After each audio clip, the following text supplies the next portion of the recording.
In queste ore in tutta Italia si sta discutendo della sentenza della Cassazione dopo la condanna all'ergastolo di Antonio De Pace, che aveva ucciso Lorena 40, la sua fidanzata, a Messina in piena pandemia. Fa rabbia che non ci possa essere una condanna per chi ha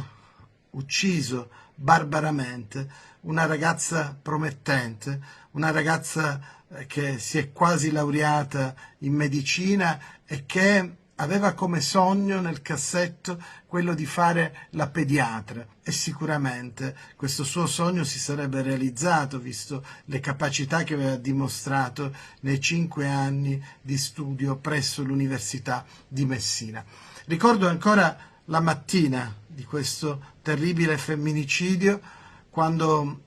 allora ero delegato del rettore alla comunicazione e fui io a ricevere la telefonata di alcuni giornalisti nazionali che ci chiedevano informazione, che ci chiedevano il recapito del relatore di tesi di Lorena. Bene, la Cassazione ha deciso che bisognava in qualche modo osservare il contesto in cui questo femminicidio è nato. I giudici di merito non avrebbero verificato se la specificità del contesto in cui è stato commesso il crimine, il primo periodo della pandemia e la difficoltà di porvi rimedio, costituisca un fattore che abbia condizionato la misura della responsabilità penale. Io credo che in questo momento le parole della madre di Lorena ci facciano